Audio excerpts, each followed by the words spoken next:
It has been 453 days since now 16-year-old Sebastian Rogers vanished from his home in Hendersonville. His disappearance sparked national headlines, but now his father says the case is losing momentum. With National Missing Children's Day coming up on Sunday, he is raising his voice and demanding urgency. News 2's Caitlin.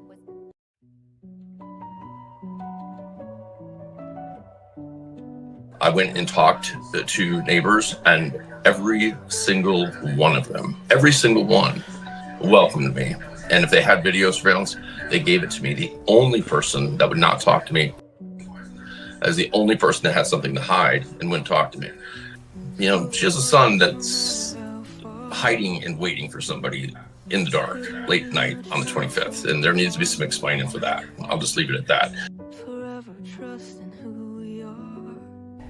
That we are going to keep searching, we are going to keep looking, we are going to find him, and we are going to bring him home. Since we first aired the video last month, authorities have said no evidentiary value. It is of no evidentiary value. It is of no evidentiary value. Can you tell me what those lights are? No, Why? because the investigation remains ongoing. Yeah, I'm working on behalf of Sebastian. I am not, my client is Sebastian, and they're the guardians that have the ability to sign. It just started. Hi, Dad. I know this is gonna sound weird, but tomorrow's picture day. So could you send some decent clothes over to me so that I can wear the decent clothes and be handsome for my birthday with all decent clothes? Mom. Because our heart is missing. He is my world. I need him. I need him back with me. All right, welcome everybody. Thank you guys so much for tuning in. Happy Friday. Hope everybody is doing well. If you can, let me know how I sound in chat. Let me make sure my settings are good. Okay, mic looks good. I was trying to mention the creator. She did lolly pics. I have not. If you want to email me about that, I'm not sure exactly what you're talking about. Seeing the lolly pics. Yeah, if it's related to this case and it's something maybe I haven't covered or something, yeah, it'd be interesting to see what that's about. I have not heard about that. Interesting. All right, we got a great live. Got some interesting information from a credible source. Now, I'm going to say right off the bat that part of what we're going to talk about is still just rumor, right? But we're going to base that rumor, surround, the facts that we do have, and kind of build a theory. But the more and more I kind of look at the angle of him maybe not making it home from Texas Roadhouse, kind of grows by the day. I'd say I'm like 60-40 where I'm, a little more leaning towards, I don't think he made it home. I think something happened between Texas Roadhouse and him coming home. And so today's video is on that and some interesting info. Again, it's a rumor, but it comes from some credible sources that we'll talk about that I do think, could be some validity to it. But yeah, very interesting.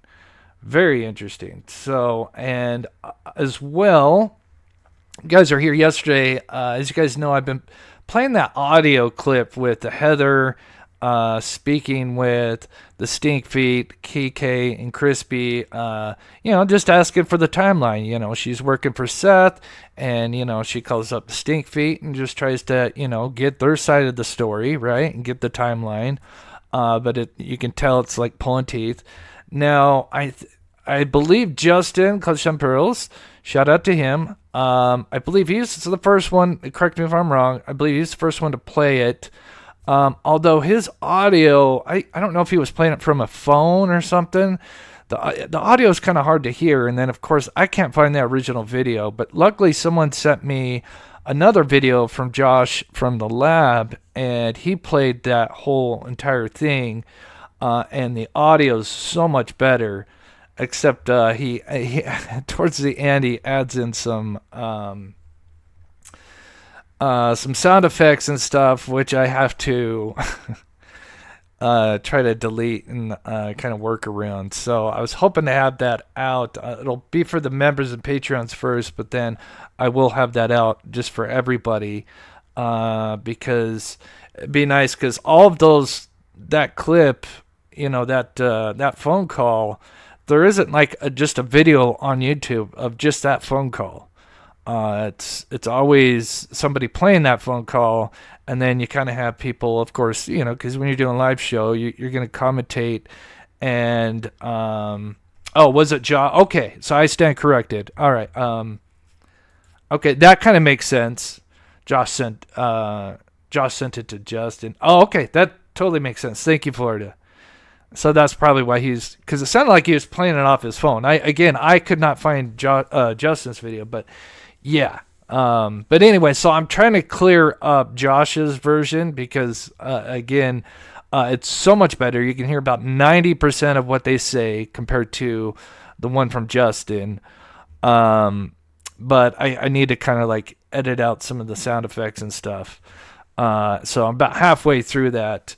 But we'll play some of that in here. But oh my gosh, again, I feel like there's from Justin's, it felt like there's about 12 minutes, where Josh's there's about 15 minutes, and Josh, he is funny. It is some stuff he does in that. It is funny, but as a person who has to edit the sound effects, it's going to be some more work. But what I want to do before we get into this video is get that uploaded so it's just, unadulterated, basically. And then I'm sure a lot of you guys are fans of Deception Detective. We love him. I know, at least from the videos I've seen, he usually dissects, like, actual interviews where people are, on video talking. I'm not sure if he just does, just audio only. I'll have to reach out to him, but I would love to see him, Deception Detective, break that down. I'm sure he could turn that into like 2 or 3 videos. I would love to get his insight from that. So anyway, but Green Hoodie, I don't think is the deceased stepsister. Although I do see some similarities. I don't think, but I am totally back on with Green Hoodie. I think she plays a role, especially after what At Night was talking about.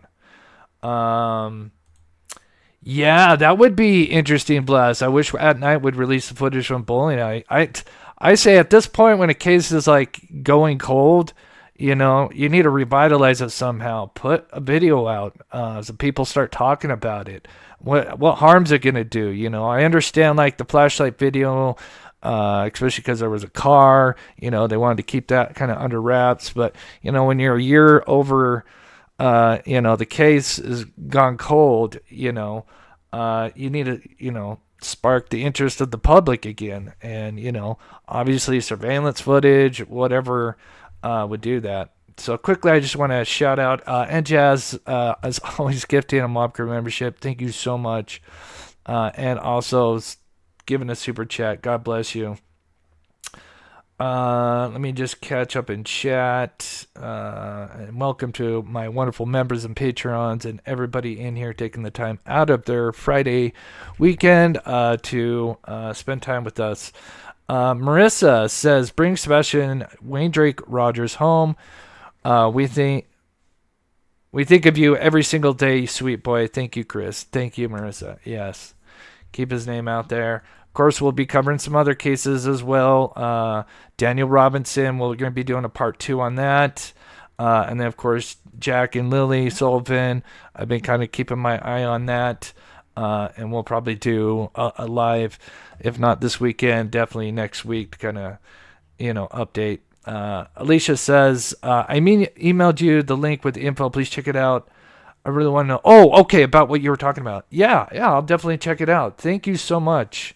I appreciate that. Yeah, it's always good to look at every angle. So, all right, let's get to it. Look at this motherfucker, y'all. Can you see him?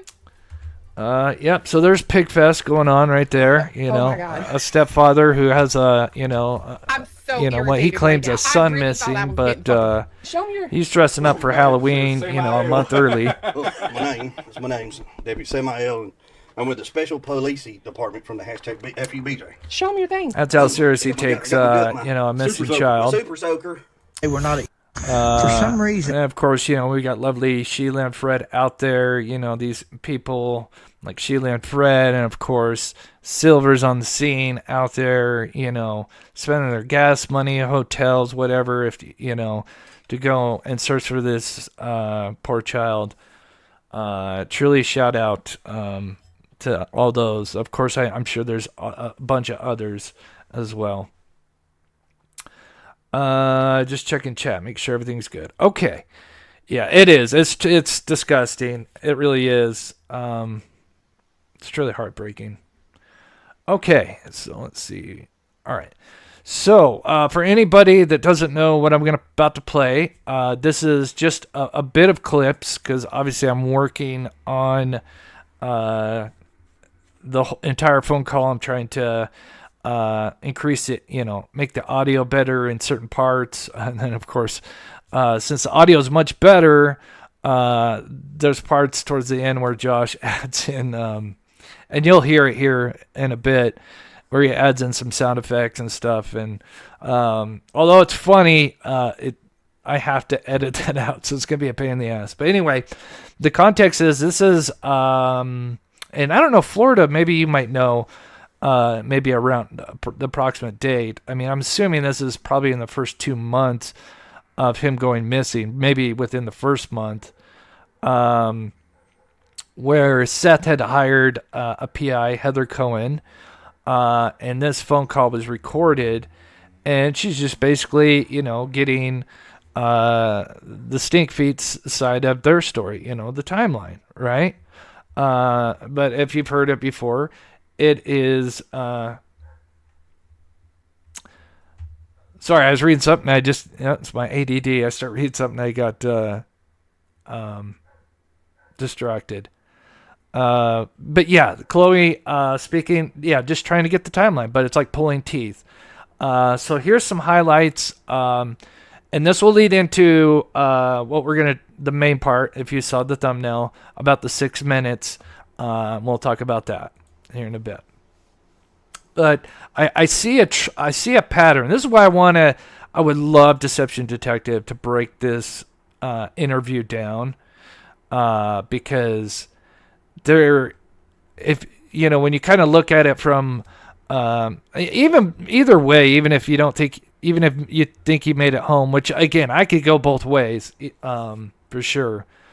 But you can see where they're always trying to mention proof of life. You could almost make it into a drinking game if I had the whole thing.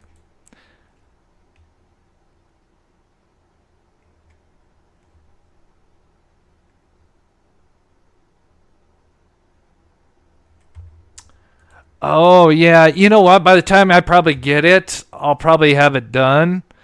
I do appreciate that, Marissa. But I'm like halfway through the phone call, so it would be nice, but it's not a. It's Sebastian with the BJs. Either way, I'd still have to clean up some of the stuff. Mainly Katie, because Katie is obviously not the one directly on the phone. She's in the background, and that's who I try to, up the volume, and you'll hear it here. And so this is from Josh. You'll notice. If you listen from yesterday, and I do have a little bit of parts from Justin's where you can tell a huge difference. Right. Prior to going to BJ's? So here, they're just obviously going over the timeline of February 25th, where they go to BJ's, with family. Then they kind of split up. And they drop off the groceries. So there's them just kind of talk about this. Again, this is cut up. This isn't a whole thing. Again, I will release that hopefully maybe by tomorrow, at least for the members and patrons. After picking up our niece. I said prior to going to BJ's. But oh my God, you can hear them fighting so much better in this because you can hear Katie a lot better, and it's just crazy how much you could just only imagine what goes on when they're not being interviewed. Which was not Melissa. They went and picked up a niece. That name is not going to be disclosed because it has been through business, and I promise you don't want to go to that house. That child is going through enough with this mess. But no, it was not Melissa's daughter that I picked up. Okay. Yes. What you do? Yeah, not to jump ahead, but yes, I think that's a great, and I'll be honest, that really kind of came from Silver's, and I love that. Again, because you would have to get definitely his shirt and shoes back there. Yeah, so I think that's definitely a great scenario. It puts it all together, in this, Need to know is BJ's. All you need to know is that two sisters, Katie, Sebastian, and children went to BJ's. That is on a video footage. Yeah. I've seen that. Law enforcement can confirm that. Right. So I put up proof of life. I didn't get to do it because I was working. I was working really hard on multiple things. But you'll see proof of life pop up because you'll notice a trend. And again, this is even the entire audio. This is literally like 30% of it, maybe 40. But you'll notice that they're always, especially they get towards Texas Roadhouse, proof of life. She needs to be picked up. Names don't need to be extracted, don't need to be out. Yeah, I mean, minors' names don't need to be thrown out anyway. Exactly. No, Sister doesn't need any more harassment either. Yeah, I haven't said anything about Melissa at all. No, I haven't even mentioned her. Let me know if that's too loud. I can turn it down. Sorry, because again, I fixed it. So I did turn it down just a little bit. But let me know how it sounds in chat. Well, Melissa, his other sister. Once again, my two sisters, Melissa and Cassie, were there. That's on video footage. Yeah. That has all been vetted. That has been proven. Proof of life, all that bullshit. Everything. Right. Yeah. From word of has been told. Yeah. There at all. Now, they go to BJ's. They leave BJ's. Sebastian and I leave BJ's. Your sisters went their own way. I don't know what they did today. Thank you, Canadian. They left Good to see you. I did not insinuate a name. I didn't say who. Just clear, and it was just me and Bubba that left together. So you and Sebastian leave BJ's. So I used my Live 360 to give exact timestamps to the law enforcement. It was before. So right there again, she mentions we got timestamps, and she mentions the Live 360, which is an app for those that aren't familiar. Works with Apple products, I believe. I don't know if it's Android as well, or if they've got a different. I'm sure they have tons of different offshoots of them. But Life 360, it's app on the phone. It connect to your car, your Apple Watch, and as you can see, like here, it can tell you like where your stops were. But on the other hand, just like anything, it can be hacked. There are apps and you can go on your computer and put in an app, and you can change like where you're at or what your destinations were. So keep that in mind as well. Noon. gotcha. Okay. Before noon at BJ's. Yes. Okay. Law enforcement has the literal, to the second. We have been told we are not to give out exact times. And Gotcha. that came directly from law enforcement. We're not breaking that. But I said, they literally used my 360 and They got the timestamps. There it is. Again, she mentions that right again. Proof of life 360. And there's some interesting little tidbits that she mentions in here that I can hear so much better from this version, thanks to Josh. I still love Justin as well, but this version obviously it's fed through. It's the original thing, and you can clearly hear it so much better. And really, you can hear Katie, because in Justin's version, Katie's really kind of muffled about 50% of the time.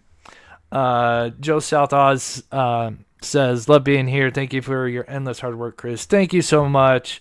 God bless you. I appreciate the support. So let's continue on. And here's just a look at what the dash cam would be like, because remember, she has, a dash cam, which also has audio. I've been in a couple of vehicles that have them. You've just put it up somewhere in your passenger side, window up, right, middle, whatever, and, it records. And then you can have one that also has, because obviously it's inside the car, you can have the audio going as well. So it's basically just a cam, a ring cam, whatever, just attached to your vehicle. And usually, I think a lot of people get these if they're like Uber drivers, people who drive long distances, and then obviously, especially Uber drivers, they have cameras that are pointing inside the car, for their safety. And anyway, insurances.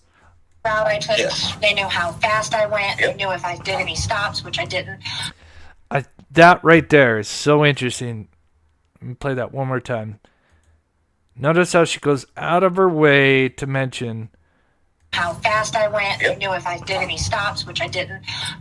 Knew if I did any stops, which I didn't. But technically, what is a stop? Technically, you stopped at a bunch of different places. I think that's interesting that she kind of goes out of her way to have to mention, hey, I didn't stop anywhere. I don't know.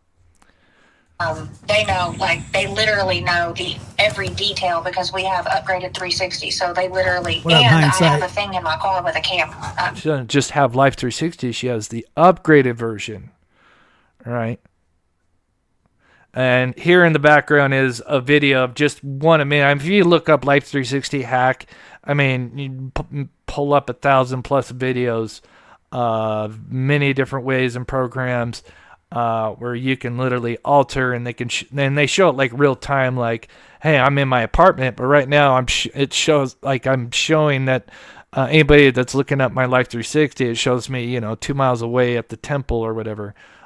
So it clearly can be hacked, and we know how smart Katie is. Yeah, the dash cam. It's not a dash cam. Oh, that's okay. where everybody's wrong. Okay. And I'm not going to tell people what it is, but all they need So to we're know kind of this way. is in this vehicle, there was something that recorded a video and audio. But law enforcement had multiple sources to confirm every move I made that day with Bubba. Okay. Up to and including voice and video. Voice and video. Okay. We went home after BJ's for a little while. And unloaded the groceries. Yeah, we didn't do a whole lot, but yeah. Then after they were at the house, they wound up eventually leaving there, and they go to Strike and Sperry. Because we were going to go bowling. Because the plan was to go bowling, but because there was a bowling tournament going on, Yeah. they didn't get to bowl. They had to play video games. There was too long. And again, if Katie's available, I'm sure Josh and everybody that's examined this has mentioned this. If Katie's right there, she's not busy doing something, why in the hell is Crispy doing the talking? Right? Where she has to kind of fill in stuff, because she was the one that was actually there. Chris is in Memphis, 3 hours away, allegedly. It just blows my mind. And of course, if, say they're guilty, it would make sense for Crispy to be the one that's, talking about the timeline because, plausible deniability. Of a wait list, and it was a school night, so I promised to take him bowling another day, and instead we played video games. Well, the school night, it was Sunday night, weekend night going into the school. You played in the arcade for a while All because that's been vetted by video. yeah. They watched our every move the whole time we were there. Nobody spoke to Sebastian as far as any adult. They can't see anywhere in the videos that they were followed.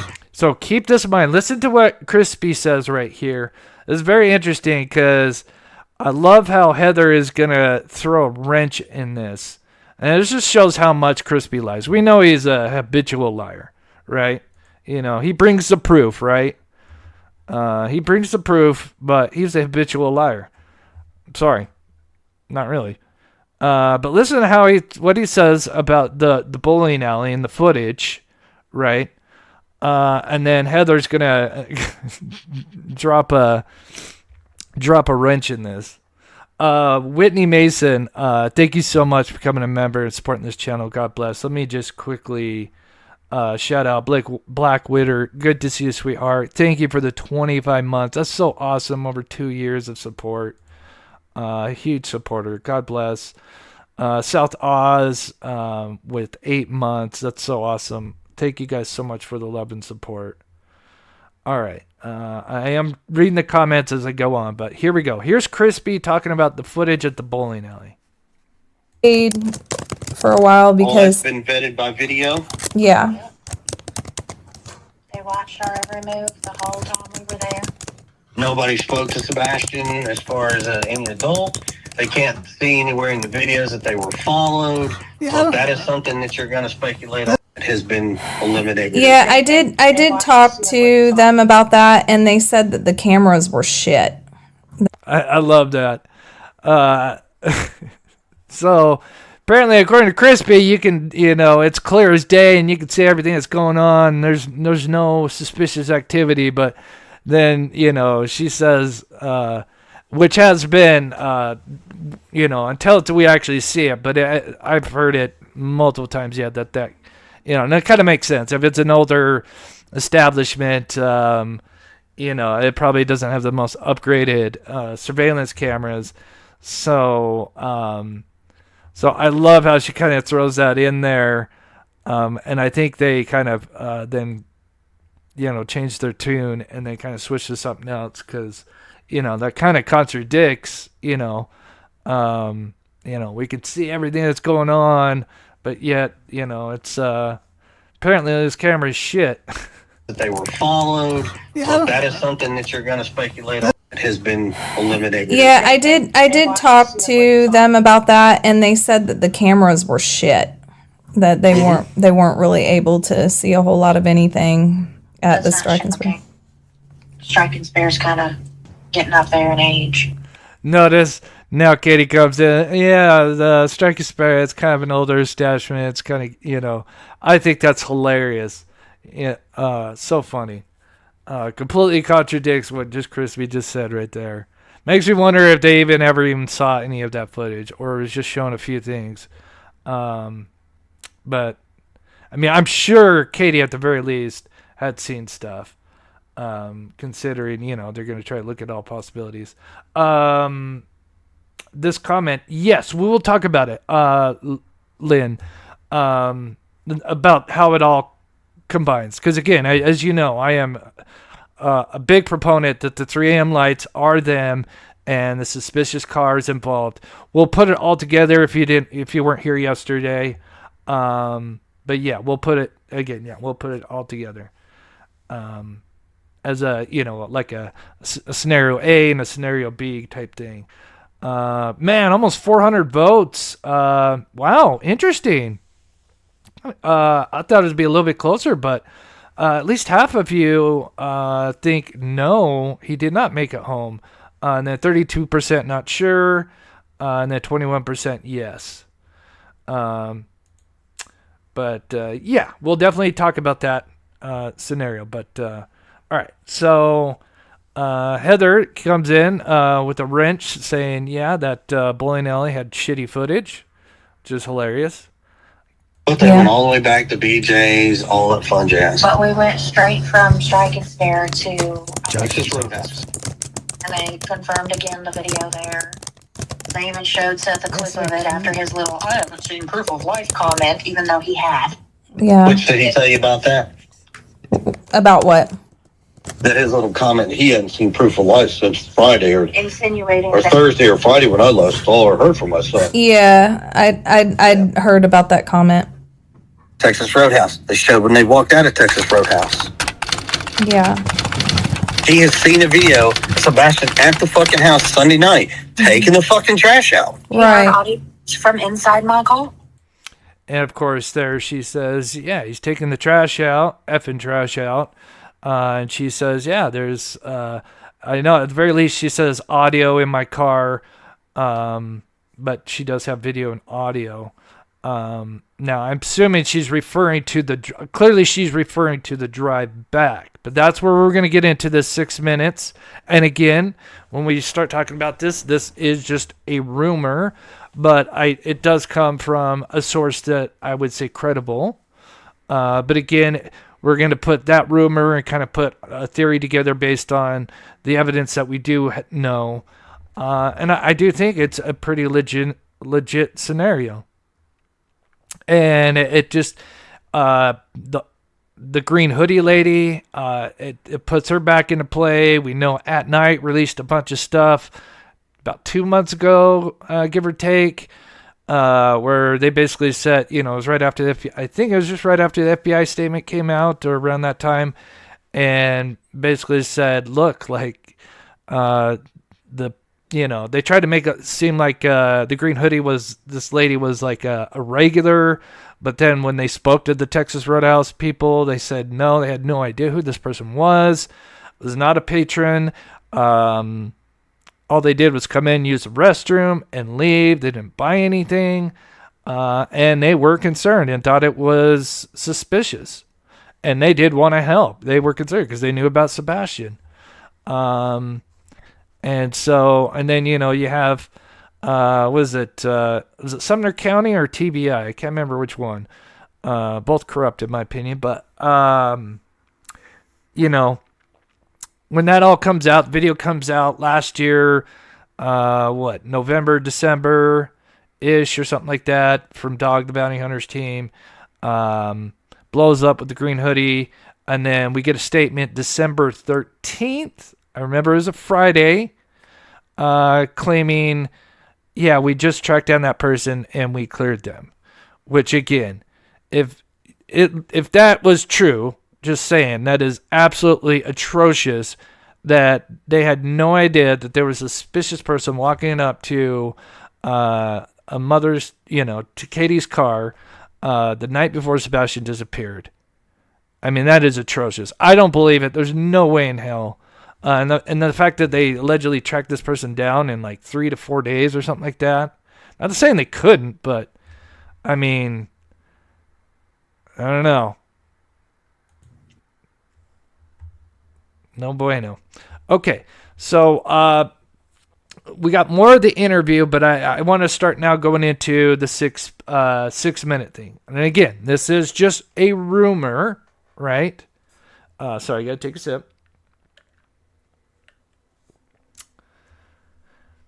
Yes, Seth, and what's funny is I'm going to play something a little bit later that adds into the FBI statement that they released, and I think it's hilarious about something. I mean, it's not hilarious, but very interesting about what they may or may not have said, which is like, this is interesting. Okay, so now, if you haven't seen my last few videos on Sebastian Rogers, kind of working a different angle, I always got to keep an open mind and not get tunnel vision. And it was a couple of months ago where, I was looking at this footage, and we've been so kind of, focused on green hoodie person, which I do think in this scenario, there was a handoff of something. And there was definitely, at the very least, information exchanged. Say, hey, there's a car ready for you halfway before you get to your home. So they can trade off Sebastian. But if you have missed it, in my opinion, let me just skip it forward here. When she gets in the car... Now, this little black thing that you see, that is the dash cam. That is not the rear view mirror. The rear view mirror is right here, and you can actually see when she backs up, you can actually see the rear view mirror. Obviously, it's under the handicap sticker. But right here is the dash cam. Obviously, we already know. But she does this. And it's clear as day. She's looking down right now, and right here, boom, with her right hand, you can see, and she even turns her head.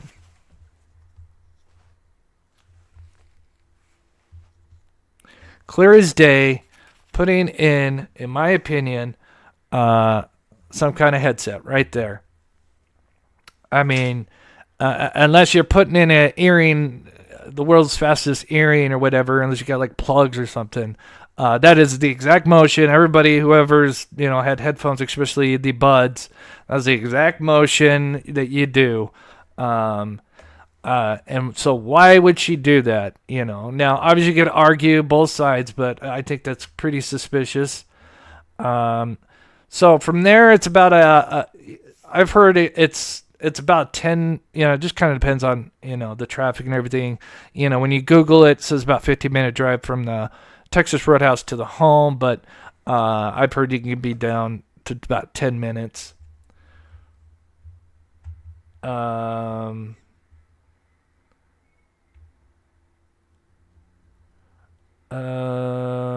I'm just reading chat here for a second.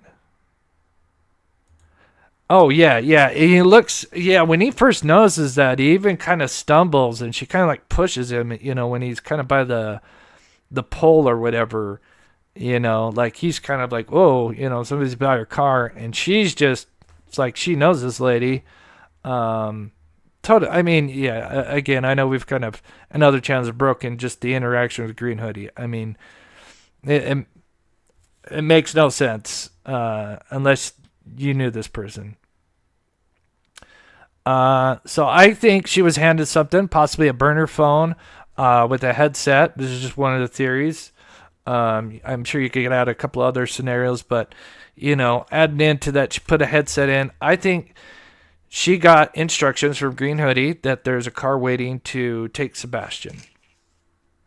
And they're all set up. And then she's got maybe a burner phone that was handed to her, and then she puts up the headset, and I don't even think she needs to talk. She just needs to listen to an instruction saying, hey, it's clear.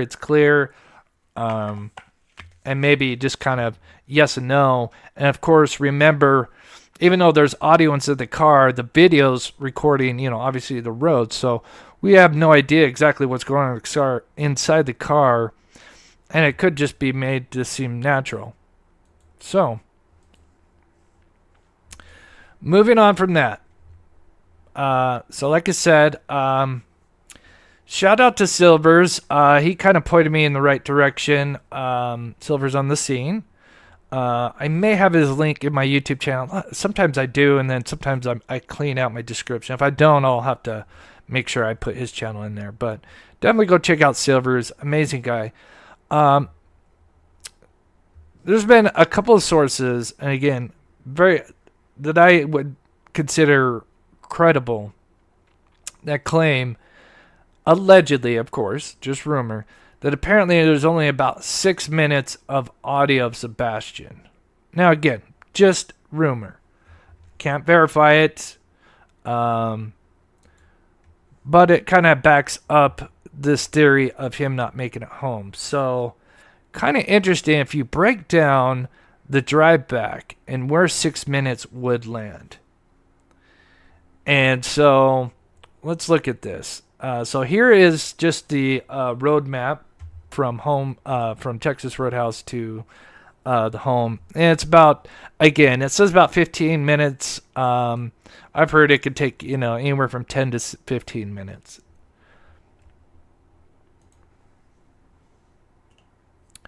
But coincidentally, if you put in at about 6 minutes, there's an intersection that you would get to. Now, obviously, there's a couple of different routes she could have gone, but interestingly enough, there's an intersection over here. I've got to see if I got the email. Oh no, did I close my email? I did. Let me pull up my email real quick here. While that's up.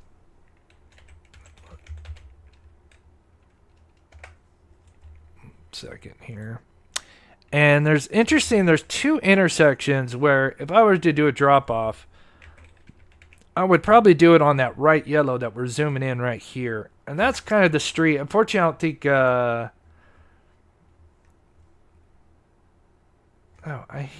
Why is it always such a pain in the butt to sign in? Sorry, let me get this email. Wait, what is...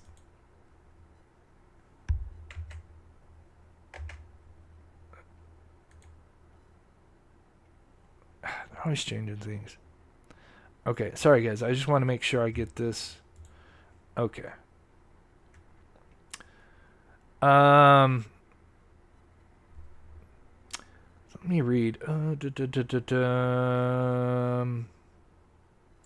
not going to say who this is from for now, but a decent rumor was, I'm trying to look for it. Give me a second, guys. This is a lot.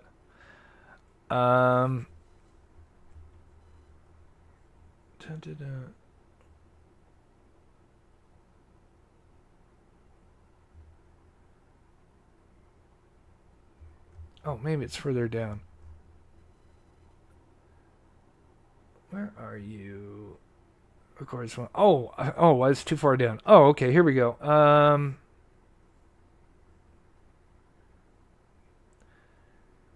Apparently, allegedly, and again, this is just rumor, that at that intersection that I just showed you. So let me back that up for a second.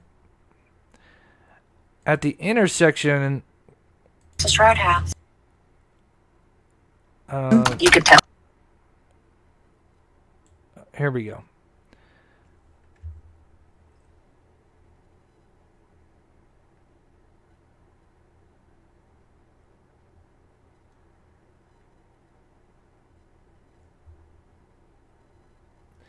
A person at a gas station or worked at a gas station thought they believed they had seen Katie that night. Now, again, just rumor.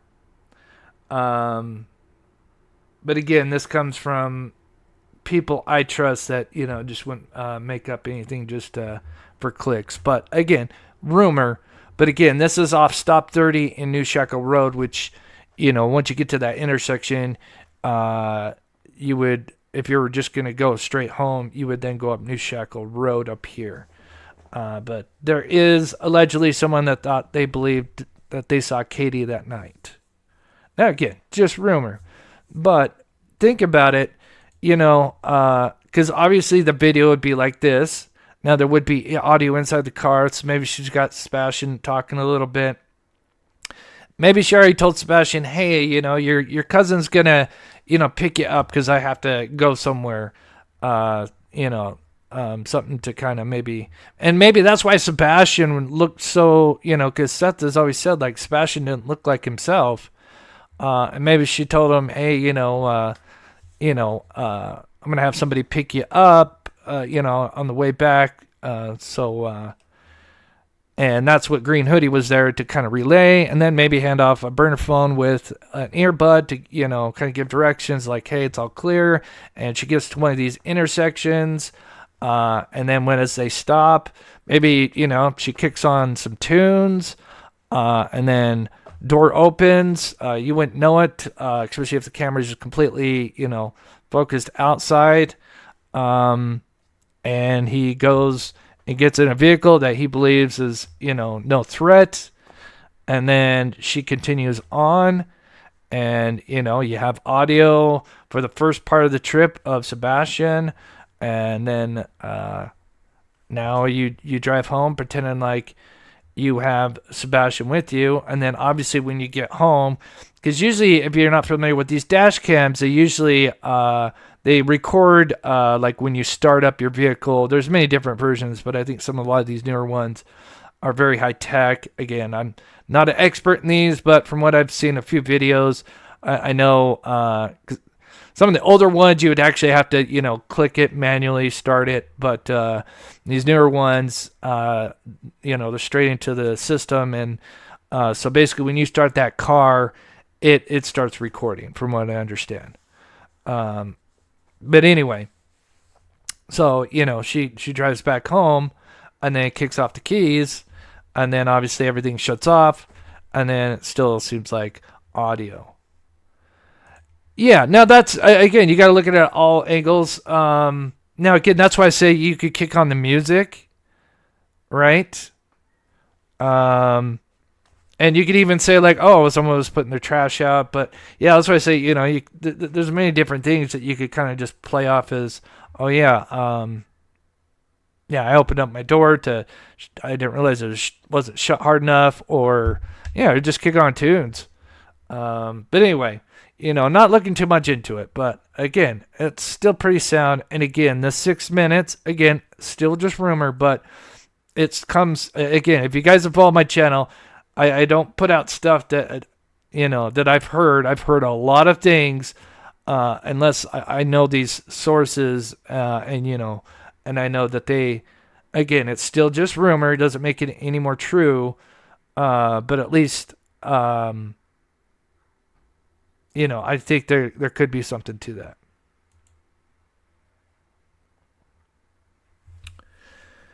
Right. And Mimi, we're going to get into that, right? So again, so they could come up to a red light or just before they come to a four-way stop, because there's that one before the gas station that I showed where easily just a car could come up behind or just beside. That way it's never in front, and they're just on a, like a, you know, as she's coming up and there's like a turn, you know, a street, you know, this car just come up and, you know, Sebastian gets out and no one's none the wiser. All right. And don't forget, when everybody has, at least the videos I've seen, when they drive by the Proud Feet's home, the porch light is on. Coincidentally, the night that Sebastian went missing, his front porch was not on. And this was even mentioned in from Sweetie Pilo, who interviewed this neighbor, you know, or talked to her before I think the stink feet, you know, got to them. But this neighbor that lives straight across from them, you know, when she was, you know, getting information from her, even said, like, yeah, I kind of noticed, you know, like the porch light usually be on, and that night it wasn't. You know, did they just accidentally forget that night, or is it all just a coincidence?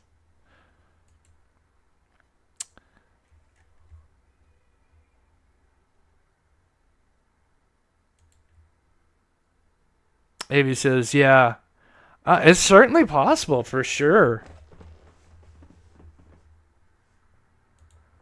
Let's say CP sitting and wait. Yeah, I mean, it could be CP.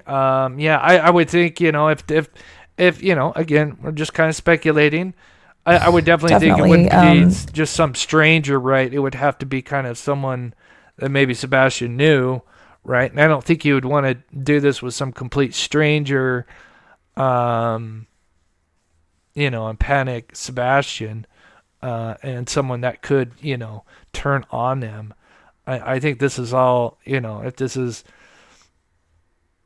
was foul play, I think it's all clearly close tied to the family, right? So no one, you know, if one goes down, they're all going to go down. So anyway, moving on. But yeah, I'm reading the comments. If you can, we almost got 700 people in here. Thank you guys so much again for taking the time out of your day to watch the channel. We got so much more. Trust me. There's one more thing, but hey, I'm trying to read the chat here. And we'll try to find a spot where we'll pause it here. So here's a little bit more audio, and I kind of replayed this clip again. This is her talking about allegedly Sebastian taking out the trash. And the other thing that we shared yesterday, which I think is more, even though we still got to say it's a rumor, I think between the 6 minutes of audio versus this person allegedly wearing a hoodie, I would say the hoodie is almost more, got much more validity to it. Home straight from Texas Roadhouse. And we were home for approximately 15 minutes before he took the trash out. And he is on video, and the FBI was able to clear it up and confirm that it's him. Even though you can tell it's him from a mile away because of how he runs. It's just, you can tell from his mannerisms the second you look at it. So, of course, this is the Josh. And notice you can hear a lot better, but Josh, because, Chloe's typing, he adds in this, like, sound effect. It is funny, just kind of, because he's doing a show. But he adds in this typewriter, and so, of course, I have to go in and edit all that out. It's going to be a nightmare. I'll be able to do it. I'm sure I can. There's some tricks I could probably get around when it shouldn't take long. But in between all that typing, you can hear the two big things that she says is mannerisms, and she says, let me back this up.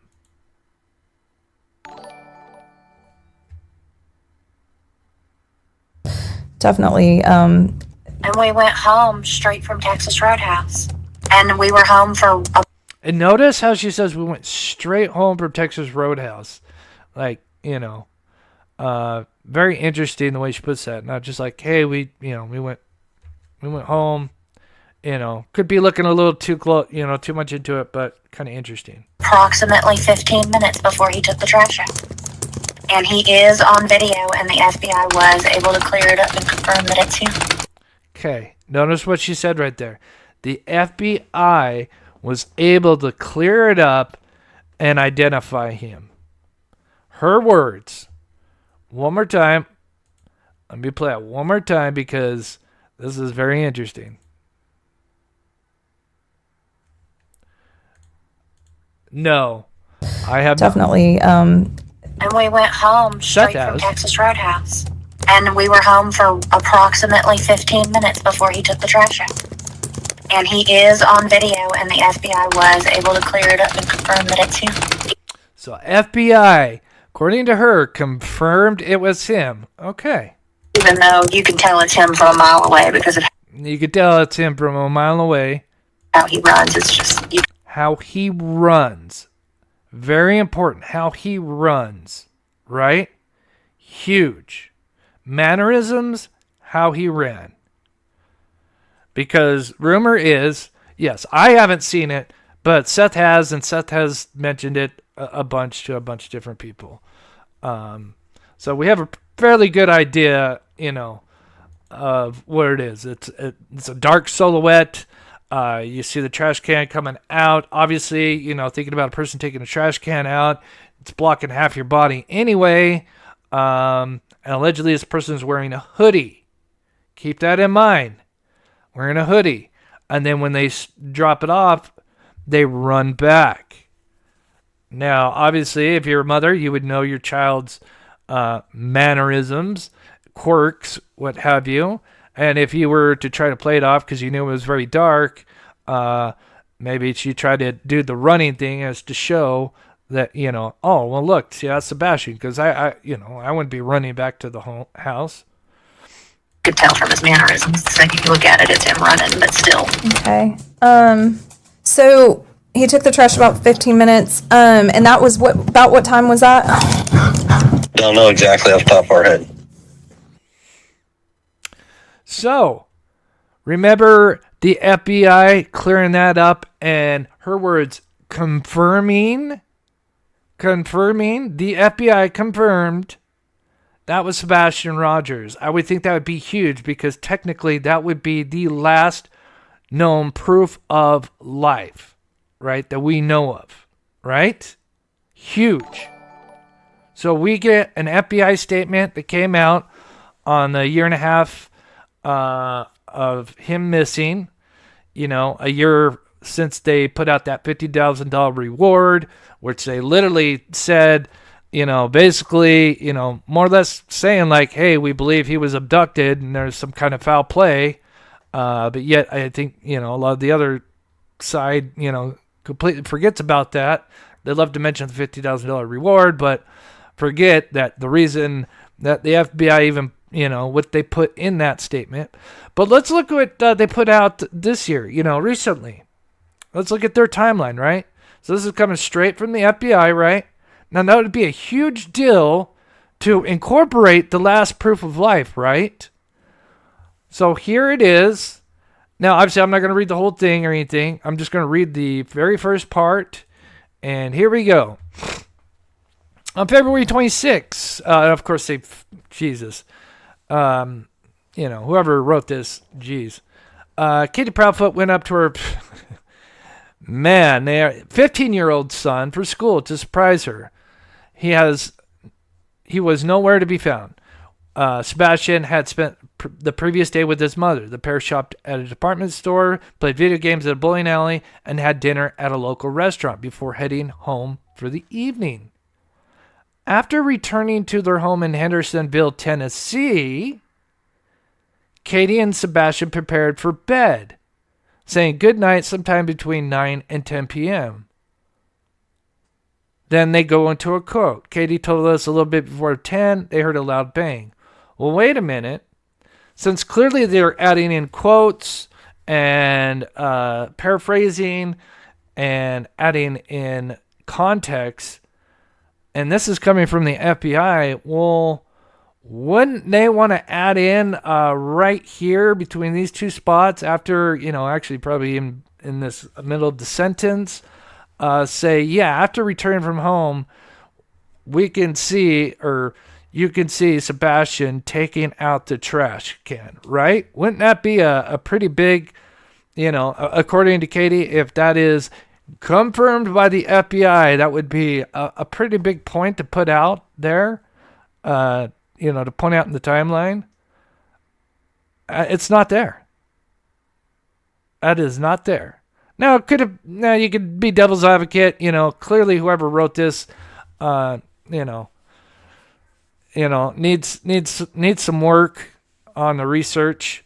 But still, I would think, they have like a template, things that they need to, establish, whether they get some dates wrong or whatever. But there's a pretty big thing missing there that I would think would be really important, especially if the FBI confirmed his last known proof of life. It's not there. So,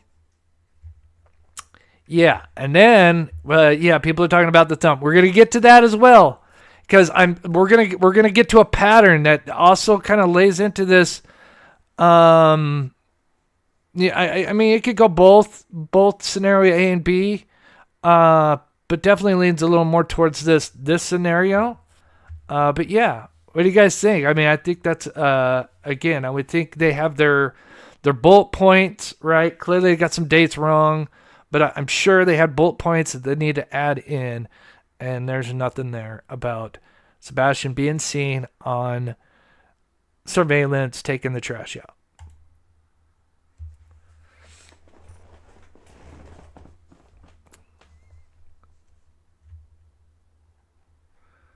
Let me see. We got over 700 people in here. Thank you guys so much. And if you can, please hit that like button. Continuing on.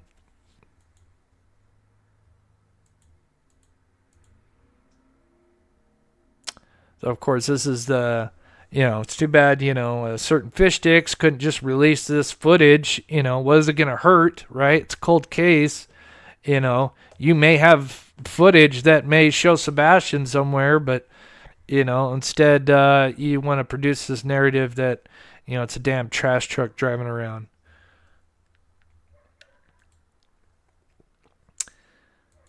Okay. So the trash can is located, usually they keep it next to the garage. I'd be curious to know. Now, we know the porch light wasn't on, and this individual does come out from the porch. I wouldn't be surprised, even if they had the light on, they could probably even walk this backwards, right? And then turn it around after they're kind of out of the lighting, right? You could come, grab the trash can while your back's to the camera, and then act like you're kind of rolling it, and then eventually, turn it around.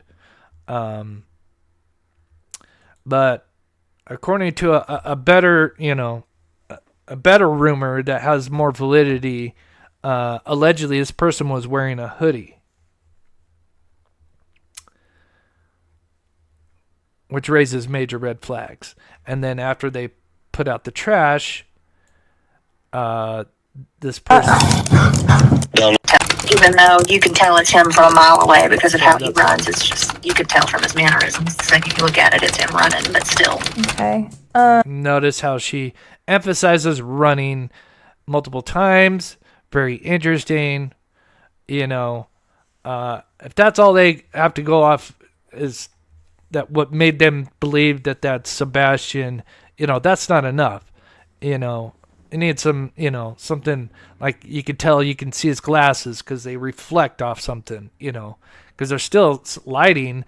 You know, there's not a lot, obviously, but, you know, with glasses, I would think, you know, certain angles, if there were enough bright lights, maybe across the street or something, you would get maybe a kind of a lens glare or something to kind of indicate that he, you know, is a person wearing glasses walking it out. So he took the trash about 15 minutes. And that was about what time was that? Oh, no worries, Gary. Don't know exactly off the top of our head. Oh, no. Yeah, I don't use that Gmail as much anymore. Yeah, I like joining the mob crew because the reason is because the name of my email, knowledge is power. Knowledge is OP10. It's so easy to misspell or get wrong. Even I get it wrong. And I found a lot of people said they'd send me emails and I never got them. So that's why I changed it to a new email, joining the mob crew. It's just much easier. So yeah. So here's kind of what it would look like. Let me skip it here. So remember, he's wearing his, I'm going to say Nikes. He's wearing his, look like Skechers shoes or something like that, Levi's and a Yoda shirt. Now keep in mind, this is at night and only an hour later he's going to take out the trash. Now, I believe that day in the highs it was like mid 60s and then the low was 37. So I would say by the time they got home, allegedly, or whatever, around 7 to 8 p.m., I'm assuming it would still be maybe in the upper 40s, you know, give or take, you know, between 40 and 50 degrees. Again, now that's weather where I would, you know, if I was outside, be wearing a hoodie. But again, if you're just going out to take out the trash and you're running back, you know, it's interesting. He's not wearing a hoodie, but guess who is wearing a hoodie? Well, Katie is wearing a dark hoodie. It's tough to tell, but you can see that, you know, there's clearly a, you know, she's got a hoodie. You can see how it wraps around the back there. And again, she's not much taller, you know, because clearly it looks like, you know, Sebastian is going through his growth spurt. And so he's not much taller than his mother. And then obviously if you've got kind of a hoodie and it's dark, obviously you're just kind of seeing a silhouette.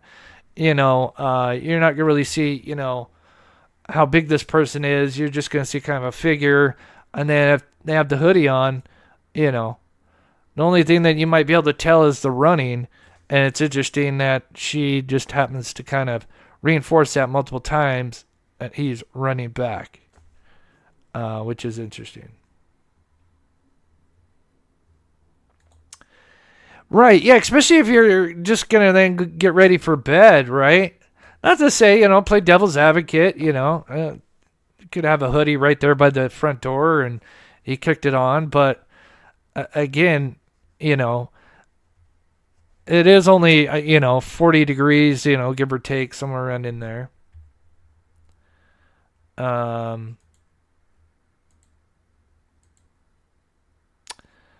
So moving on here.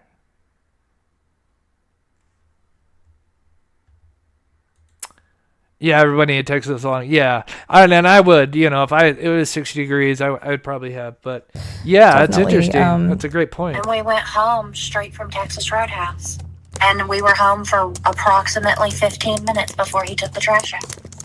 And he is on video, and the FBI was able to clear it up and confirm that it's him. Even though you can tell it's him from a mile away because of how he runs. It's just, you could tell from his mannerisms. The second you look at it, it's him running, but still. So that's kind of, you know, obviously this is very just generic, but just kind of a look, because that's where I believe the trash can is at. And obviously it would have been taken from there. And again, it wouldn't even be this clear. It'd be much more probably darker, unless they had, some kind of reflective or white clothing on. Okay. So he took the trash about 15 minutes. That's his chore. He takes the can. Okay. So now let's get into more of the reinforcement of proof of life and kind of backing up this scenario. And we'll look at the votes here because they're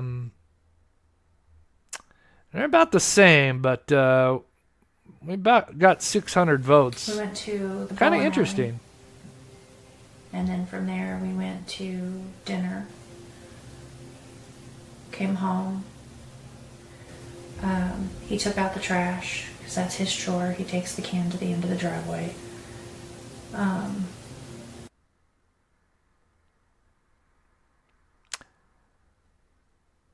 Okay, what do I do here? What am I pointing out?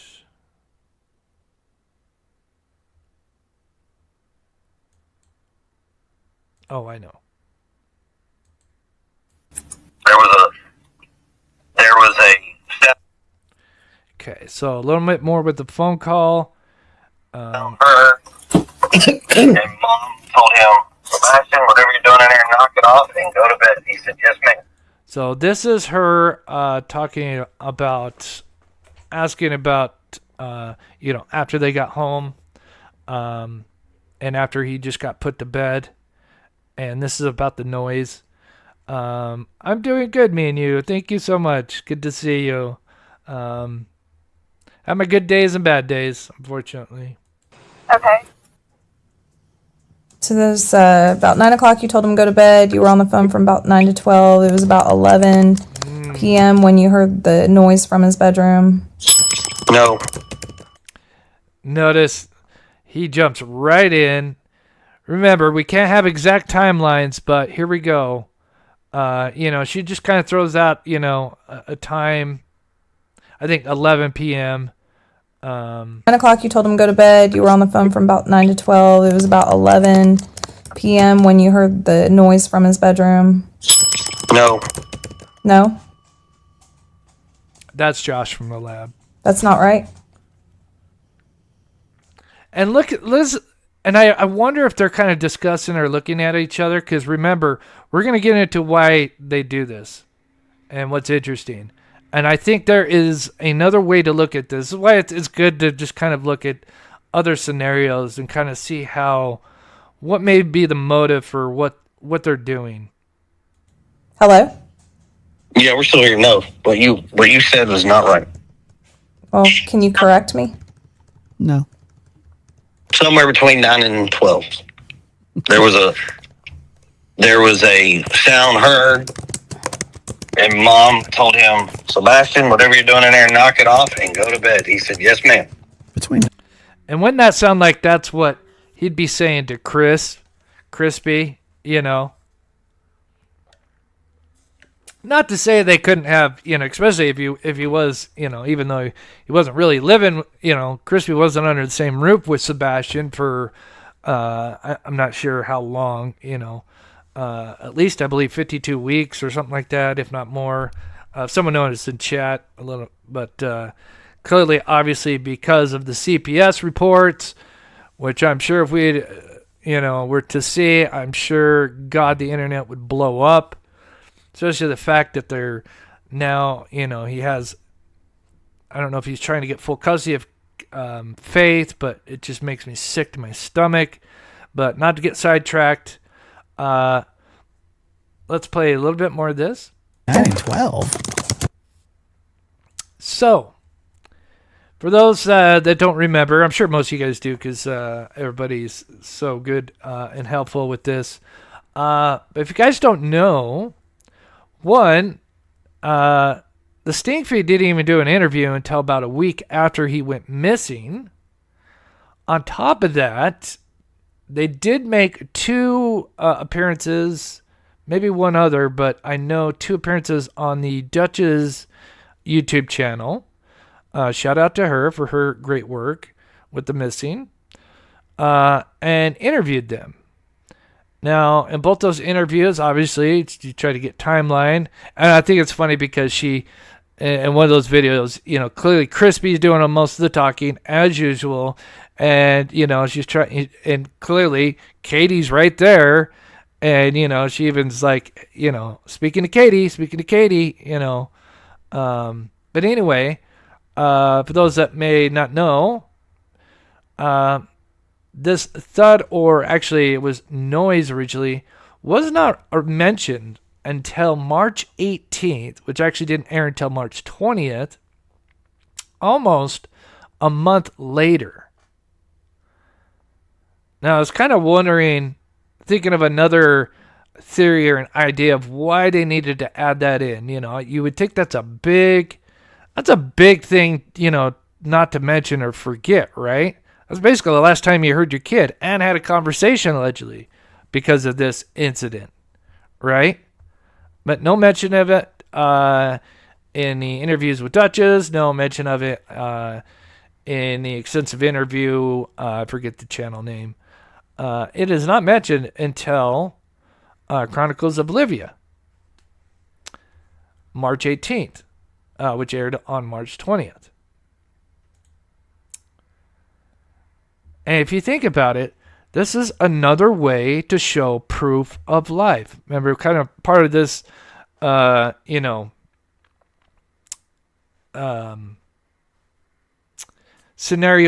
that's not the right word. The whole thing with this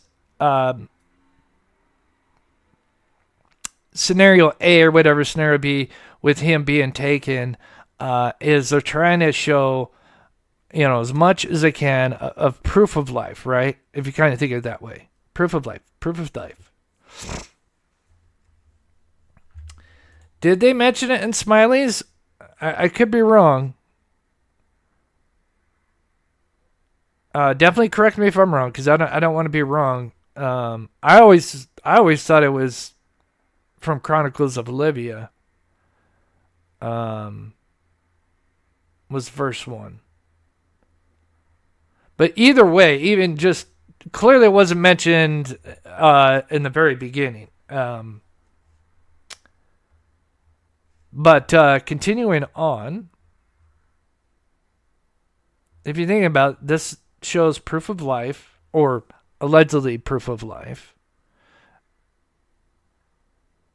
Oh, right, yeah. Okay, she was after Duchess. Oh, right. So, yeah, okay, I get what you're saying. So, yeah, she did Duchess, she did Smiley's, and then it wasn't until Chronicles where this noise came in. And then now she says, I don't care what you're doing in there, but go to sleep. So let's just listen to that. So if you think about it as what the vision, that's what I'm trying to look at. The vision of this scenario is they're trying to add as much kind of proof of life things in there to show that he made it home, right? Especially if he didn't make it home between Texas and about 9 o'clock. Told him to go to bed. And he'd come out of his room where he was playing, and he said, all right, good night, Mama. Good night, puppies. Love you. And went to bed. He was doing something in his room, because about an hour later I heard some noise, and I was like, I don't care what you're doing in there, but go to sleep. And about midnight I got up and I went to bed. And then nothing until you went to wake him up, right? No, nothing until she went to wake him up. And that was about 6 a.m. So, and tell her what you just said, so that way, for the record, make it clear. Now, again, keep in mind, this interview with Chloe, I think, is at least a month out. I think it's between month 1 and 2. So clearly this is after Chronicles of Olivia. So keep that in mind. That's how shit gets started. No, because she said that what I told you about. And so notice they get in a fight here because Chris obviously is doing all the talking, and he does the quote about, the thud and, what she said and then what Sebastian allegedly responded. And then notice it's just word for word exactly, and here is him getting after her like, no, you better, make sure you're on the record saying this. Hearing the noise, her saying go to bed, and he said, yes, ma'am. Apparently that's wrong. So correct it. I told him, I don't care what you're doing, knock it off and go to sleep. Did he answer? He said, yes, ma'am. Okay. Word for word, how she said it before. I'm pretty sure 99% word for word. Janine says, I think it was in April. Yeah, that makes sense. Yeah, I think, right after. Yeah, so March would be the first month, and then April. Yeah, that sounds about right. So just after this came out. But beat for beat, again, they told her this, right? But then they get in a little bit of fight, Crispy and KK, and then he wants her to, put that exact quote again. Again, focusing on, if you're looking at it from, they're trying to do as much as they can to show proof of life. And obviously, if she spoke to him, he spoke back, he made it home. He's there. There's, another, for them saying, look, there's proof of life. Once again, right back to what I fucking said. Okay. Now, Nancy Grace, few days later, did an interview and asked the same thing. And let's listen to this. And this is where the noise, because she is like, well, what does the noise sound like? And this is where the thud comes in.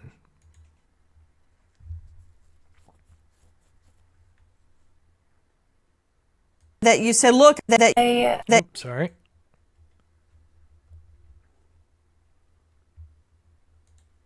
Yeah, let's get it right, Crispy.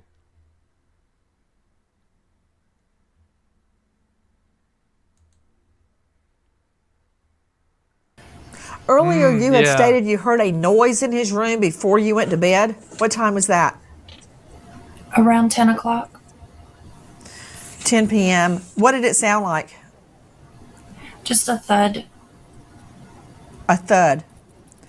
You stated that you said... Yeah, it just sounded like somebody, split open their head. Nothing big. Look, I don't care what you're doing in there. Go to bed. Is that right? I was on the couch, which is near his room, and I said, Bubba, did you fall out of the bed? And he said, no, ma'am. And I said, well, whatever you're doing in there, knock it off and go to sleep. So she switches a little bit here.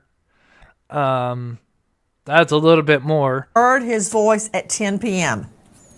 Yes, ma'am. So, but keep in mind, notice what she just said. You heard his voice at 10 p.m. Solidifying that they're trying to, show this proof of life. Right? No, nothing until she went to wake him up. And that was about 6 a.m. So, Katie, tell her what you just said so that way, for the record, make it clear. Yeah, but that's how shit gets started. No, because she said that what I told you about hearing the noise, her saying go to bed, and he said, yes, ma'am. Apparently that's wrong. So correct it. I told him, I don't care what you're doing, knock it off and go to sleep. Did he answer? He said, yes, ma'am. Okay. Once again, right back to what I fucking said. Okay. God, what a prick. So now, if you were here earlier, I know someone asked, so how does, and there's more, there's two more things to show that I think kind of where they are trying to show proof of life as well. Another way to look at, this pushing this narrative. So if this narrative is true, which I do think there's a lot of evidence to support this theory, quite a bit, and how much they're, again, this whole concept is, how much they're trying to, shove down your throat, at least, with Heather is, proof of life. So I think, obviously, they would have switched, so they switched Sebastian into a different car, right? then either that same car or somebody else, then, once he's separated, obviously this car isn't going to show up till 3 a.m. I think during that time, they return his clothing that he was seen in. So his shoes, his Levi's, and his shoes, most importantly, Levi's and shirt that he was last seen in, to further show that he made it home. I almost think they were so focused on that. I think this is another argument. Is probably why she forgot to remove the shoes, right? And it looked stupid that he walked out barefoot, but she wanted to kind of show he made it home and say, here's his sneakers. If you kind of think about it, they might have been so gung-ho. But so I think the whole, another scenario is everything that, I've,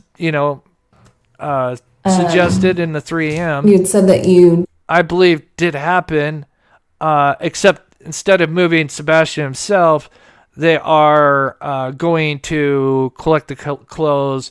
Maybe they're handing off some important, data, laptops, whatever, to that vehicle. And that'd be less riskier, right? Because, again, even if they had some video in that neighborhood that saw it a little bit better than this one, it would just look like somebody just going to the car, picking up something, and then running back, and no one's the wiser.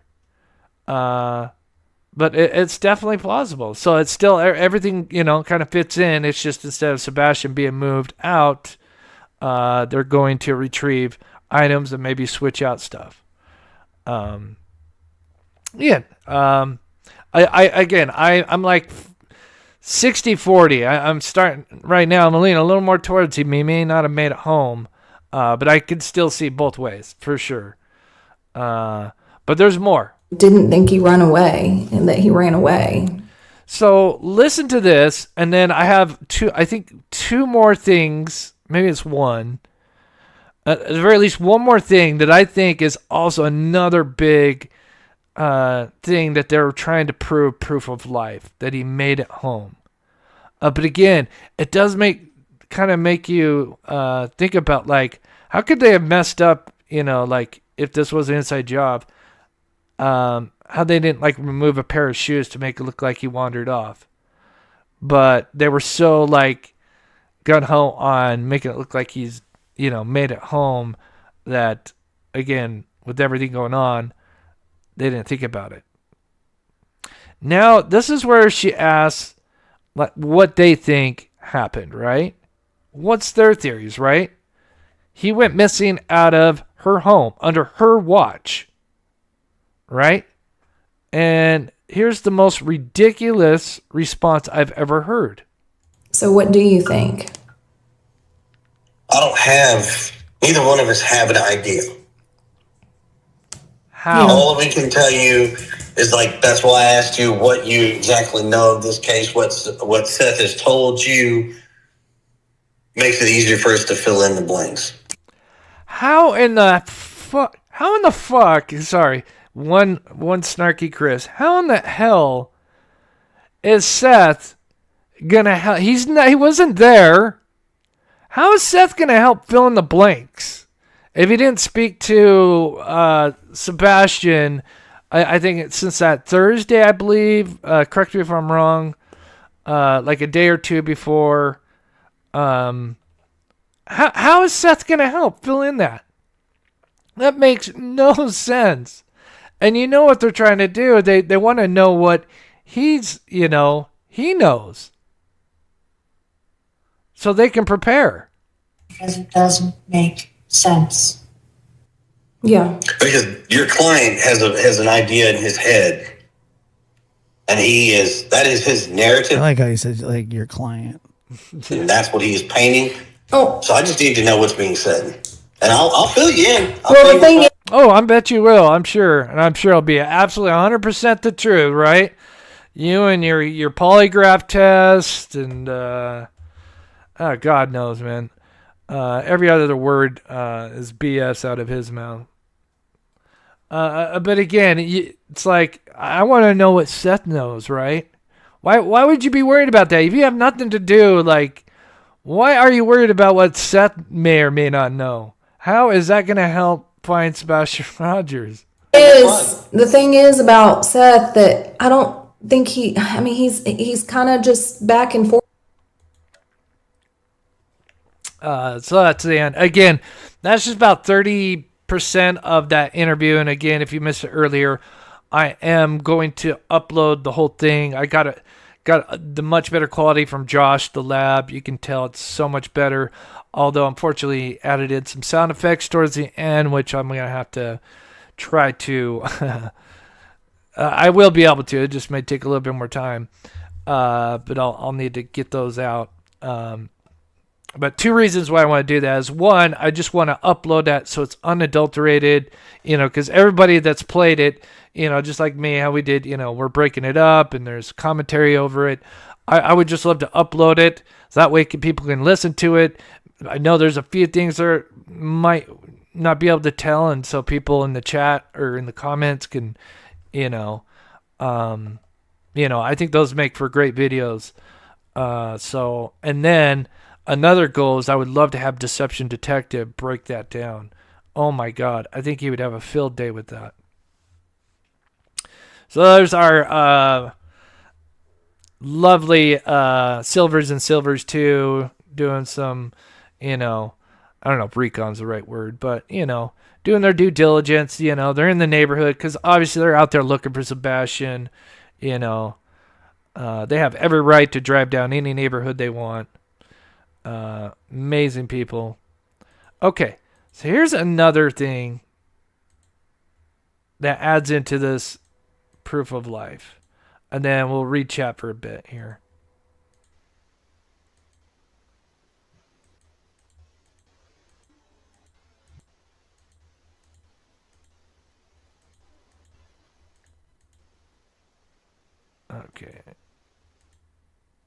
Okay. So as you guys know, I have such a huge issue with this damn flashlight, but I want you to look at it under a different angle of why they wanted a theory on why they wanted to push this out. So, according to Katie, this is from the FBI. There was, and I think. I don't know. This is definitely the first time, with the FBI hearing what color it was. We knew it was a keychain flashlight, but, here it says small yellow flashlight. But it's a keychain flashlight, very tiny, right? And I talked about yesterday how, again, I think it's so suspicious, right? Because that first day, right, they have officers over. They're probably getting questioned. And, you got a lot of stuff going on.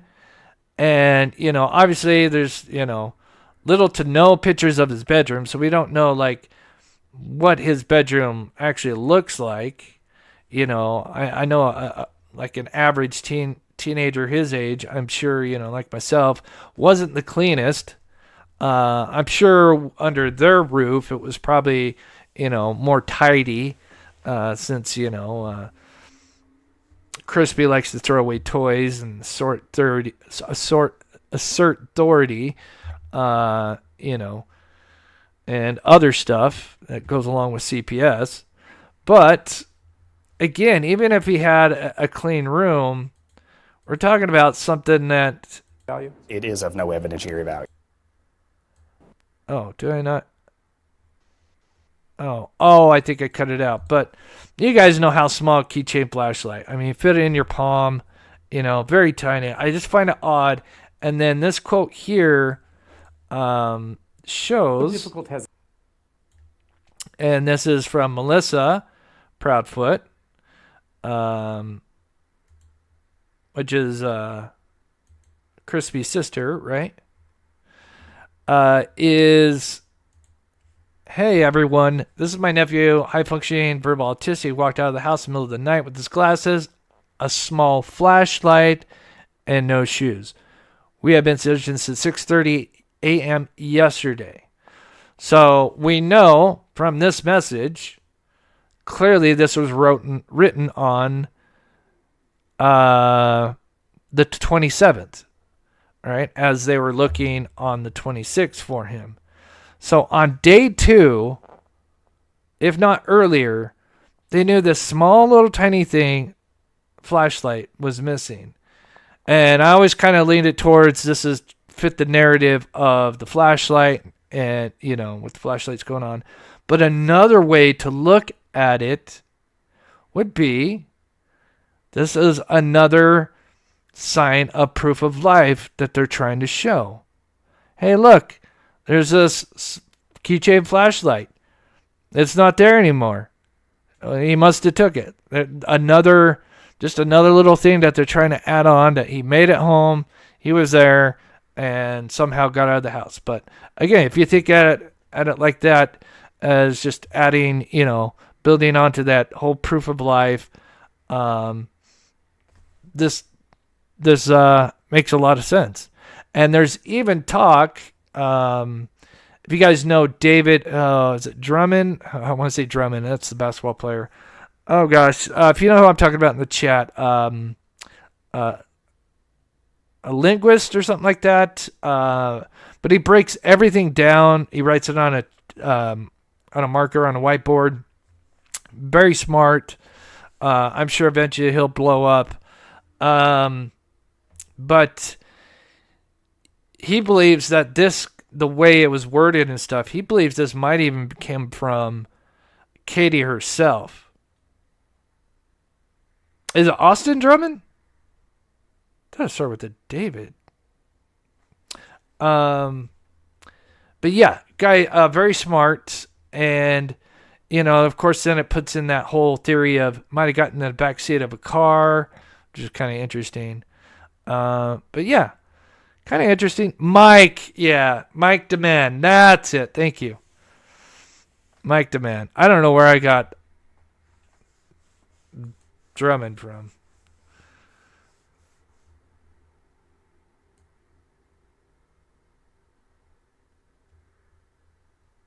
Oh, yeah. Here's just the example of that keychain flashlight would be.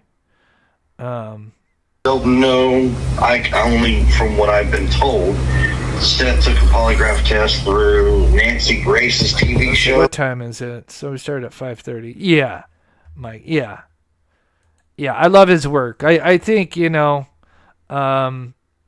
like he's...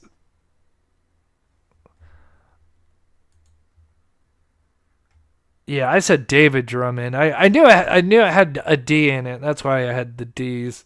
Mike Demand. Hopefully I said it right.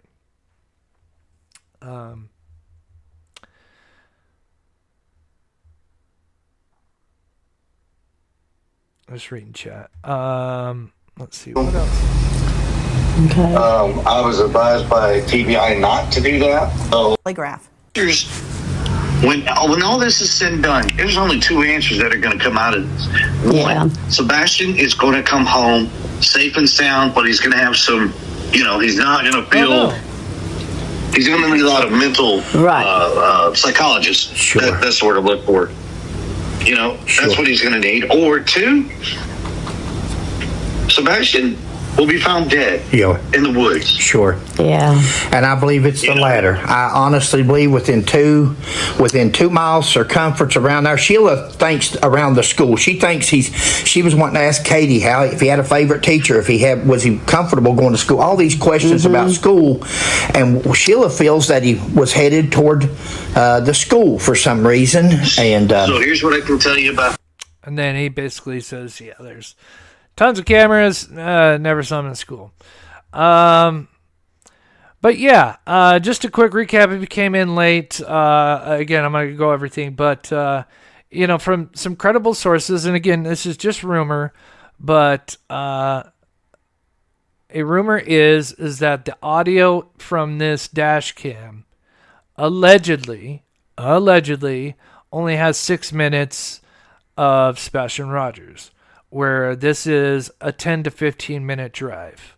And this kind of plays along with how I noticed she puts in an earbud. Of course, you got the green hoodie lady, and with everything that At Night put out, which shows that this person was clearly sketchy and not a regular. And And I don't think it's no coincidence that she shows up sitting by the car just minutes before they come out. Katie has no issue walking right up to her, almost like they're trying to kind of be hidden between the two cars if they're exchanging something. And then, of course, you have her putting in this earbud. I mean, I don't know what else it would be. I mean, when you see this, it looks just like anybody else putting in an earbud. She does exactly that. It's clear as day. And I do think she was, in this scenario, I do think she was getting instructions, probably not talking to the person really, but maybe getting instructions. There was a car ready halfway or less than halfway before he got home.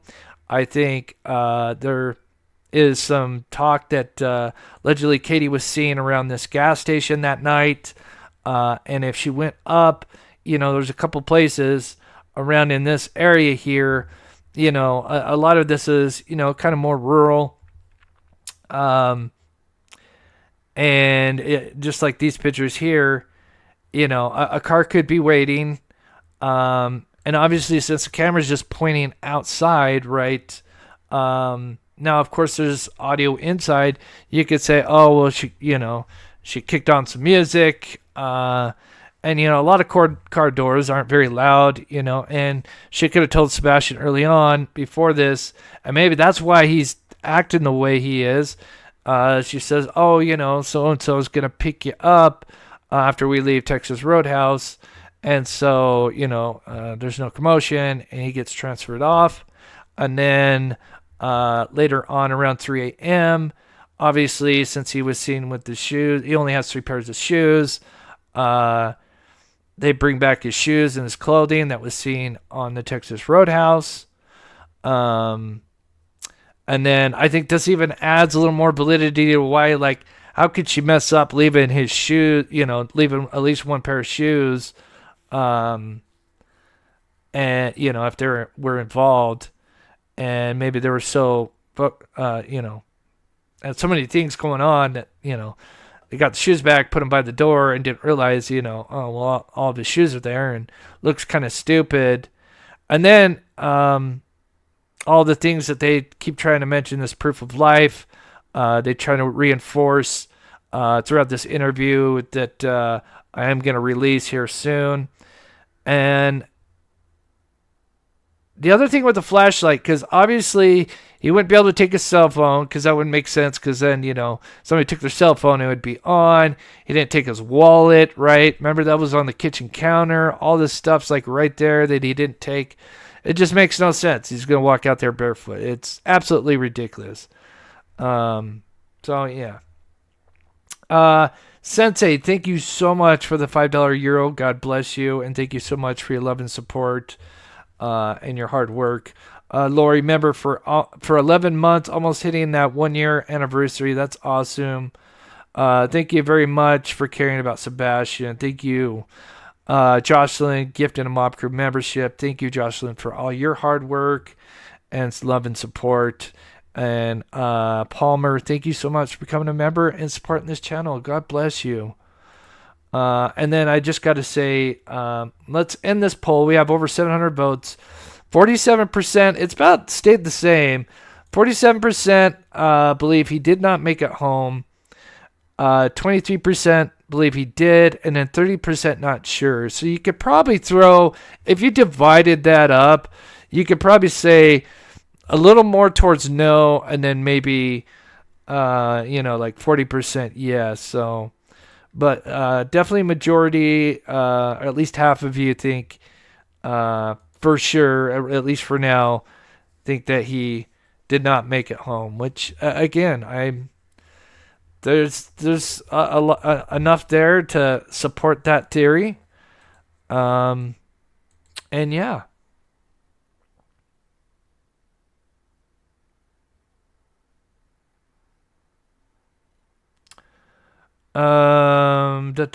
Let's see. So yeah, just while I have a lot of people here, just in case if anybody, I just want to thank everybody that who's familiar with the GoFundMe. I have it up; it's in the description. I've hit half my goal, if not even more. And I just want to thank to everybody that's able to donate. Obviously, I've had health issues with my stomach mainly, kind of putting me out. It's just been off and on for the last year, and it's kind of ramped up this last, 6 months really. Had some tests done earlier this week, so we'll see what that happens. Had a blood panel. But again, I just want to thank everybody. Obviously, I wish I could thank each. I do on the app, on the site. I thank each individual person there. But again, thank you so much for the love and support you guys show me. With that, I will have hopefully the audio of this for the members of Patreons, and then I will have it out for everybody maybe by the end of this weekend or something. Still working on it, but thank you, Jen. Yeah, and I wish I could shout everybody out on screen, but I know some people do it anonymously, and it's full names, and here this is screen names, and I don't want to be but yeah. So with that, thank you to my wonderful mods. Oh, Carrie. Oh no.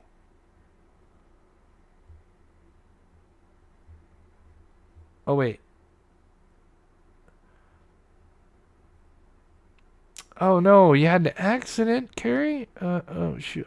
I don't know if I can find it.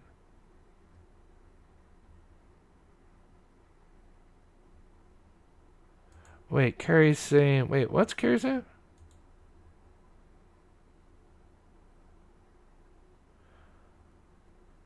Big time YouTuber was going to cover this, but was told they didn't have permission by the mother's side. No surprise there. Plus threats and charges against Bullhorn Betty. Know this because her husband is my cousin. Oh. Interesting. Yeah, it would be nice to have another person like Laura Lodge that's even got a bigger following to get in on this, right? Even, just from an open mind and look at all the, look at everything and see what they come up with. Yeah, no surprise with the threats. I've been threatened. I don't know if I mentioned that before. I've been threatened I don't know how many times. I'm sure a lot of them, again, just trolls and whatever. To be a YouTuber on social media, you have to have thick skin, again, and you got to have a short-term memory. But yeah, so no surprise there. Again, it's a case I've never heard where, people that are searching get threatened. I've never heard of it, right? Never. I'm sure it's happened before, but I've never heard of it, and it's not just one. It's not just one group, right? It's multiple. It's yeah, pretty fishy. Kindly, thank you so much for the $4 super chat. God bless you. Oh my gosh. Oh my gosh. Broken wrist, elbow, shoulder. Oh my gosh, Carrie. Oh, prayers for you. Oh my gosh. Did you get in a car accident? Road burned to face. Sounds like a car accident. Oh my goodness. I am so sorry. And I hope, I'm sure it's going to take time to heal, but my prayers for you and your family, but especially you. Oh, that's terrible. Oof. It just amazes, it just kind of shows you how quick things can change. And yeah, and to be grateful that, we're here and alive and well, things can always be worse. That's the way I look at it. All right, I'll stop rambling on.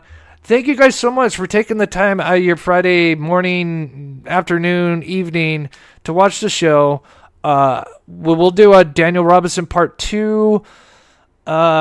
That'll probably do next week because I've got to condense my first show into about 20 minutes, and that was a 2.5-hour show, just so I can have a recap.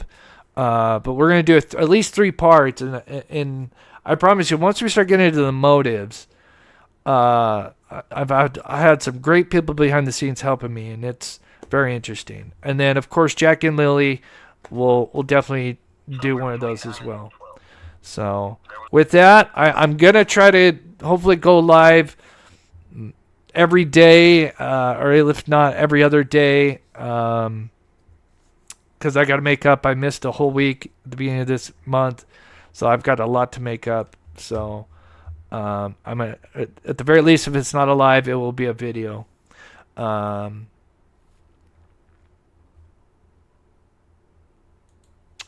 Oh, ball cap and hoodie. Thank you, Florida.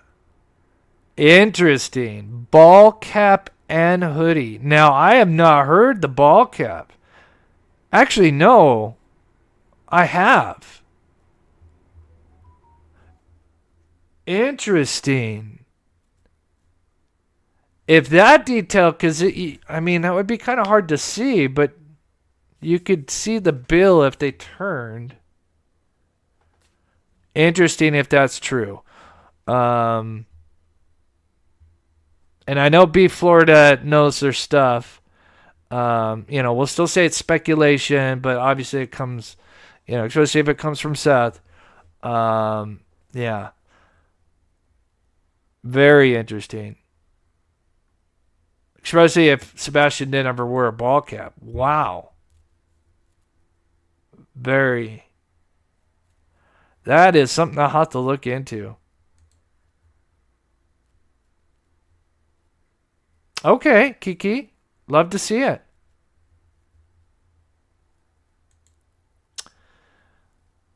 You think ski mask and goggles? I mean, you never know. Anybody, that's watching that has any footage, this case isn't getting any warmer, and I think there's certain people out there that have footage. Actually, I kind of know there's people out there that are sitting on footage that could solve the case, sadly, and I'm not exaggerating there at all, which really disturbs me in a way. I do think, especially if you really look at it, the people that are closest to the Proud Feet, and I mean in vicinity, not all, but a lot of people, notice they've gone quiet or they're, full on board with Stink Feet. That is not a coincidence. And that's from having sources literally, in and around that neighborhood, knowing, what's going on.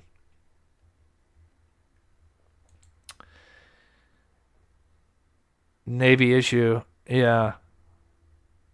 That's interesting. Good to see you, Lakeside Lawyer. I hope you're doing well. Again, I wish I could shout everybody out. But hopefully we'll be back tomorrow. If not, definitely should have everything edited for that video. And then, man, I would love to send it to Deception Detective in like a week after I've uploaded it. And have him break that down. Oh my God, it'd be such an amazing video. I think it's a little bit of everything, Lakeside Lawyer. I couldn't say because I don't want to speak for them. But yeah, no, I don't want to get too much into that because I don't want to get in trouble because that's, I've shared like 95 or more % of everything that I know in this case with you guys. There's just a few tidbits that I'd have to wait until an arrest is made that I could share. And again, it isn't like mind-blowing. And everything that could be anything of a lead, of course, has been sent to the FBI. So keep that in mind as well. One day, keep in mind, one day we'll all get a message. We'll wake up or whatever, be making lunch or, getting off a break from work and, there'll be arrest made. I believe it will happen. Just got to keep believing. Prayers for Seth and, of course, prayers for Sebastian Rogers. And, of course, thank you to my wonderful Mob Crew family. God bless you guys. You guys are the best. Thank you to everybody in the chat being so